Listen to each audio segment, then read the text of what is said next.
नमस्कार, आप देख रहे हैं DDNRST। बीजेपी सांसद संबित पात्रा ने कहा जेफरी एप्स्टीन जिसके नाम से एप्स्टीन फाइल चलती है वो एप्स्टीन फाइल्स का खुलासा हुआ है। उस व्यक्ति से जुड़े एक ईमेल जिसमें जेफरी एप्स्टीन किसी और के साथ बात कर रहा है, उस ईमेल को कांग्रेस पार्टी ने एडिट किया है। उस ईमेल में ही हिज शब्द जोड़कर इस प्रकार से उसे चित्रित किया गया है। पेश एक रिपोर्ट।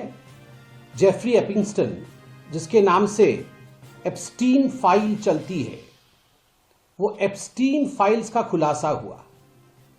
जेफरी एप्स्टीन एक ऐसा व्यक्ति जो चाइल्ड ट्रैफिकर था, जो सेक्स ऑफेंडर था, जिसकी अपनी कोई क्रेडिबिलिटी नहीं थी और अंततोगत्वा जिसको सजा मिली और जिसने अपने आप को फांसी लगा करके सुसाइड किया, उस व्यक्ति के एक ईमेल को जेफरी एप्स्टीन किसी और के साथ बात कर रहा है ईमेल के माध्यम से।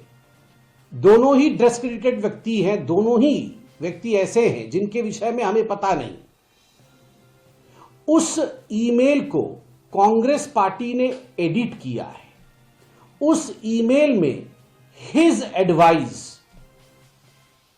एडवाइस जहां की हिज नहीं लिखा हुआ है, हिज जोड़कर दिखाने का प्रयास कांग्रेस पार्टी ने किया है और हिज शब्द जोड़ करके इस प्रकार से उसे चित्रित किया गया है, अंकित किया गया है, मानो प्रधानमंत्री श्री नरेंद्र मोदी जी ने जेफरी एप्स्टीन से कोई एडवाइस लिया।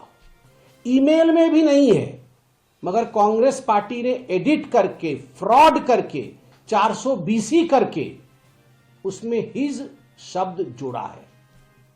यही कांग्रेस का असली चेहरा है। जिस प्रधानमंत्री माननीय मोदी जी को न जाने पूरे विश्व में कितने देशों ने सर्वोच्च सम्मान से नवाजा है, जहां वो जाते हैं न केवल भारत का डायोस्पोरा, भारतीयों को छोड़कर के वहां के प्रवासी भी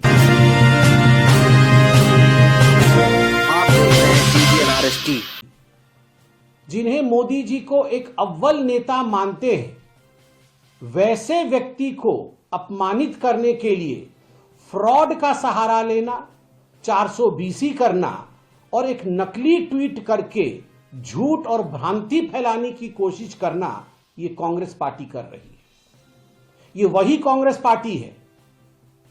डोकलाम के समय पूरा का पूरा गांधी परिवार, देश के दुश्मन चाइना के साथ एक टेंट में बैठकर खाना खा रहा था और भारत के खिलाफ षड्यंत्र रच रहा था। यह वही गांधी परिवार है जिन्होंने ये ट्वीट करवाया है।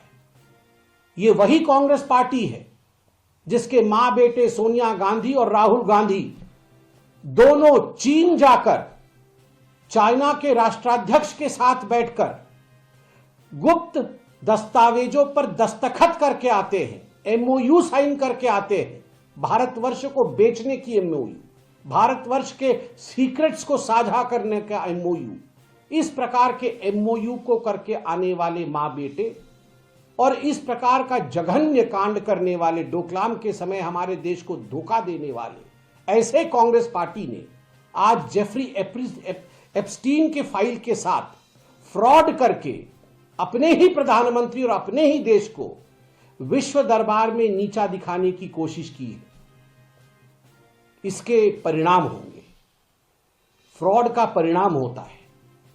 420 के लिए आपको कहीं ना कहीं यह संज्ञान में लिया जाता है और उसकी सजा होती है।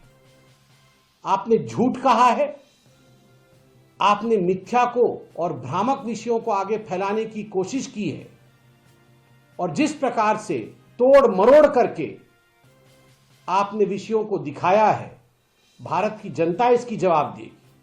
आज कांग्रेस के पास अपना कोई भविष्य नहीं है, कोई मुद्दा नहीं है और इस कारण से कांग्रेस पार्टी इस प्रकार के अनर्गल आरोप फ्रॉड के माध्यम से प्रधानमंत्री नरेंद्र मोदी जी के ऊपर लगाने की कोशिश कर रही है। यह हम सब जानते हैं और इसका जवाब न केवल जनता देगी, अपितु इसके परिणाम होंगे। मैं फिर से कह रहा हूं।